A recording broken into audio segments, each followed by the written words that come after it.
ईवेरा की खबर गुना से आ रही। गुना में सिंधिया पहुंचे। ज्योतिरादित्य सिंधिया ने तब मंच पे माफी मांगी और जो भी कही कि हमारी आत्मा बूढ़ी हो गई है। गुना द्वारा पे आए केंद्रीय मंत्री ने इशारे में कांग्रेस नेता राहुल गांधी पे हमला बोले। सिंधिया ने कही है कि माफी मांगने में कोई चोटो नहीं हो जाता। कछु लोग हैं इस देश में जो माफी मांगने से कतराते। सोमवार के केंद्रीय मंत्री ज्योतिरादित्य सिंधिया शिवपुरी जिला के दौरा पे आते। इस दौरान जैन समाज के सम्मेलन में उन्होंने भरे मन से सभी लोगों से माफी मांगी। उन्होंने कही कि जाने अनजाने में हमसे कौन गलती हो गई हो तो हमें माफ़ कर दी। आज गुना के दौरा पे जब भी उनसे माफ़ी मांगने को कड़ा पूछोगा तो उन्होंने कही कि जैन समाज के सम्मेलन में उन्होंने माफ़ी मांगी थी। जैन समाज दो सूत्र पर चला था, पहले जी और जीवन तो दूसरा क्षमा वाणी। जाने अनजाने में कौन गलती हुई है तो माफ़ी मांगने में कौन छोटो बड़ो नहीं हो जा।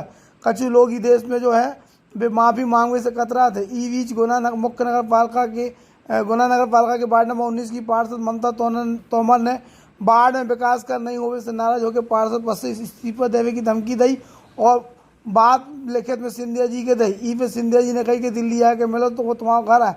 गुना में ब्राह्मण समाज के कार्यक्रम में मंच पे उन्होंने कही कि भारत G20 की अध्यक्षता कर रहा हो।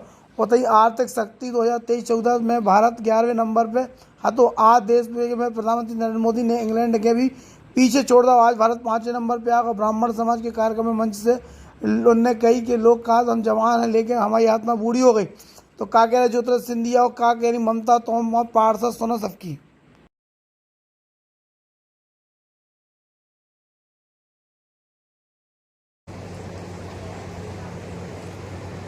एक ऐसा ब्राह्मण सम्मेलन हमारे स्थान में आयोजित किया गया और वो भी आयोजित किया गया नर्मदा शंकर भार्गव जी के द्वारा, जिनको मैं प्रणाम करता हूं क्योंकि पूर्ण परिक्रमा करके आज हमारे समक्ष में पहुंची।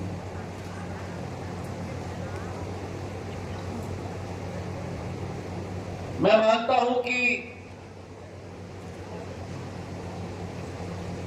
ब्राह्मण समाज ने सदैव मानव जाति के एक उच्च मूल्यों और सिद्धांतों का उदाहरण तय। आज लखन शास्त्री जी को मैं सुन रहा था, यह अतिशयोक्ति नहीं होगी अगर बंसल जड़ेजा आ जाओ, लखन जी और हमारे बीच में नहीं आने। यह अतिशयोक्ति नहीं होगी अगर मैं कहूं कि उनका तो एक प्रवचन जैसा एक उद्बोधन, और ये जरूरी है। और इसलिए जरूरी है क्योंकि जब हम लोग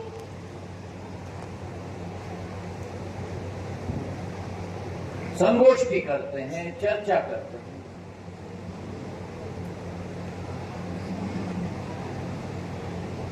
जिस कालखंड से हम लोग गुजर रहे हैं,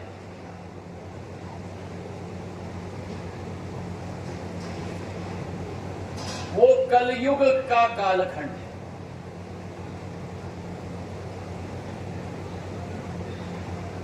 और जब मानव जाति कलयुग के कालखंड से गुजर रहा है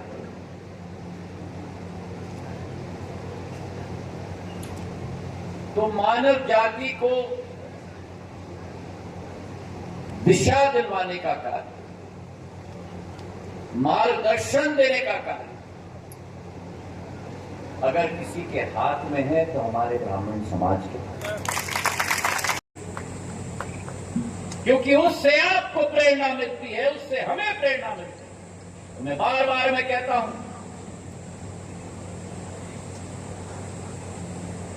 उम्र में मेरी भी बढ़ रही है। अभी भी लोग सोचते हैं मैं बहुत जवान हूं, बड़ी अच्छी बात है, और आत्मा मेरी बहुत बूढ़ी है। भारत के इतिहास, भारत की पूंजी, भारत की आध्यात्मिक शक्ति को आगे रख कर ही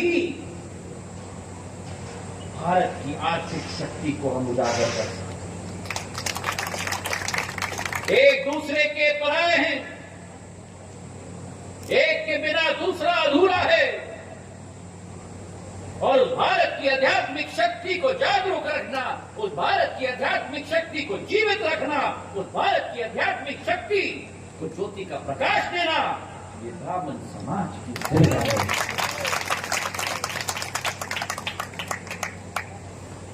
आज मैं अपने ब्राह्मण समाज के भाई और बहनों से निवेदन करना चाहता हूं, आप पथ प्रदर्शक हो, आप मार्गदर्शक हो।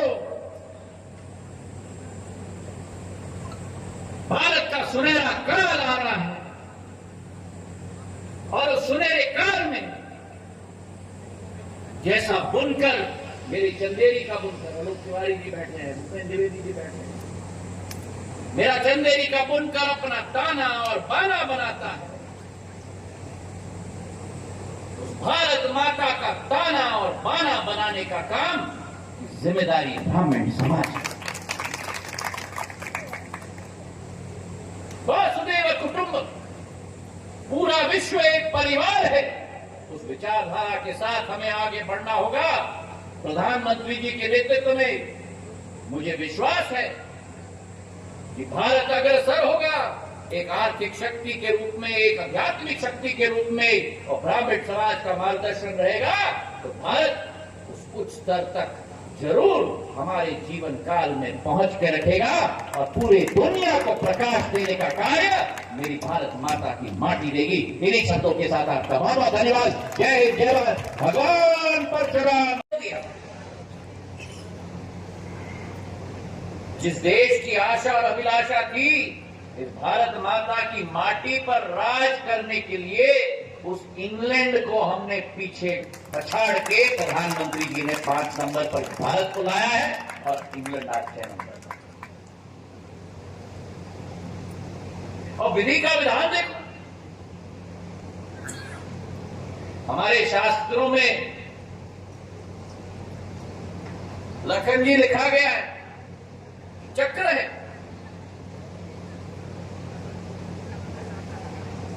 जो हुआ है वो दोबारा घूम के आए। तो जिस देश पर राज करने की आशा और अभिलाषा उन अंग्रेजों की थी, आज 21वीं सदी में उस देश का प्रधानमंत्री प्रवासी भारतीय बन गए।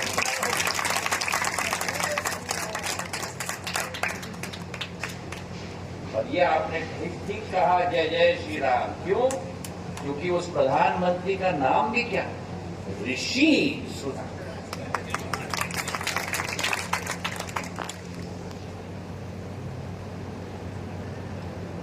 हमारी आर्थिक शक्ति बढ़ रही है और बढ़ेगी। प्रधानमंत्री जी के नेतृत्व में आज 5 नंबर पर है। 2030 तक विश्व बैंक ने कहा है कि हम लोग 3 नंबर पर पहुंचेंगे, जापान और जर्मनी को पीछे से।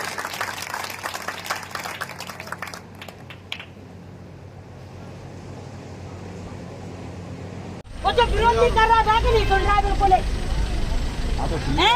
मैंने तो पार्टी का साथ दिया ना। तो अभी क्या बोल गए महाराज कह रहा है ममता बोल महाराज मुझे कहना चाहिए 2 मिनट का, मुझे बात करने हैं आपसे। मैंने पार्टी का साथ दिया, पार्टी ने वोट दिया, मैंने कोई विरोध नहीं करा है। जो विरोध कर रहा दिन की सुनवाई हो रही, जो विरोध नहीं कर रहा दिन की सुनवाई नहीं हो रही। बिल्कुल जनता साथ में मेरी पूरी बात है। ये कहेगा मैं कल नहीं परसों दिल्ली जा रही हूँ महाराज के पास, देखिए बाद में इस्तीफा दूंगी मैं आके। क्या मतलब है मुझे पार्टी पे पत्ते रहने का? जब काम नहीं होंगे तो क्या करेंगे? बस बारिश आने वाली, फिर न नाला बना, न पीएम आवास योजना का समाधान हुआ, न नालियां बन रही, न पानी आओ। जनता परेशान है, ऐसी गर्मी पड़ रही कड़कड़ा के। सिंधिया बोल के आए थे नाला बनेगा, वो क्या हुआ? कछु नहीं बना। नगर पालिका कह रही थी पैसा मंगाओ महाराज से, तो जा रही हूँ महाराज के पास पैसा ले रहे। फिर बारिश आ रही, फिर वो गरीब तो हो गई ना 15 दिन बच्चे बारिश की, अब फिर परेशान हो गई। होगी ना जनता परेशान। दिन में 40,000 मांग रहे हैं। कौन मांग रहा है? 40,000 मांग रहे हैं। की बात नहीं जाता हूँ। कौन मांग रहा है? मांग रहे हैं ना। ऐसे खड़े हो इंदर चल रहा हो, रागनी चल रहा है, इमरान चल रहा हो, ऐसे खड़े हुए हैं? फोटो करना है हमें। नहीं मैं पकड़ूंगी अगर खोल के। अरे इधर देखो, आप दिल्ली आ जाओ। ननकी महाराज मुझे आपसे बात करना 2 मिनट का समय दो मुझे। लेकिन मनता आपका घर है, आप दिल्ली आ जाओ, मैं बिल्कुल आपका घर है। इधर आपने समस्या बताई महाराज को। हाँ बताई ना, तो कह रहा तुम दिल्ली, मैंने दिल्ली का समय मांगा। जब आप नहीं हो पाते ना, दिल्ली जाकर बात करूंगी अकेले में महाराज से, पूरी समस्या बात की मैं वहाँ जाके रखूंगी महाराज के आगे।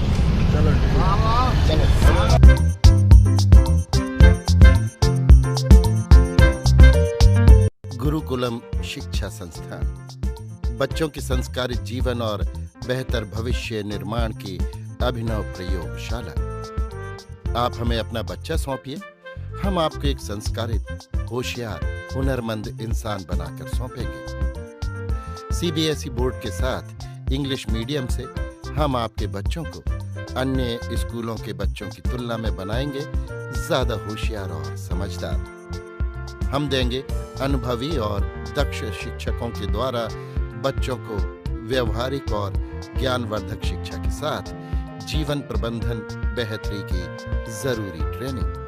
हमारे यहाँ पर है well furnished classroom, digital board, physical और विजुअल एक्टिविटीज के लिए संपूर्ण व्यवस्था, खेल ही खेल में पढ़ने का आनंद, sports, horse riding, swimming, painting, art craft, संगीत से लेकर सनातन धर्म की मंत्र शक्तियों की शिक्षा देकर हम बनाएंगे आपके बच्चों को हर क्षेत्र में पारंगत। आपके बच्चों को देंगे ऐसा माहौल कि बच्चे हर दिन स्कूल जाने की जिद करेंगे, ना कि स्कूल के नाम से डरेंगे। आपके बच्चों को संस्कारित और आत्मविश्वास से भरपूर मजबूत नींव का पत्थर बनाने की अभिनव कार्यशाला है गुरुकुलम शिक्षा संस्थान। इस संस्थान में अपने बच्चे का एडमिशन कराने आज ही संपर्क करें 9458844949 और 9425144944। पता है बिजावर छतरपुर मार्ग, जसगुआ, बिजावर।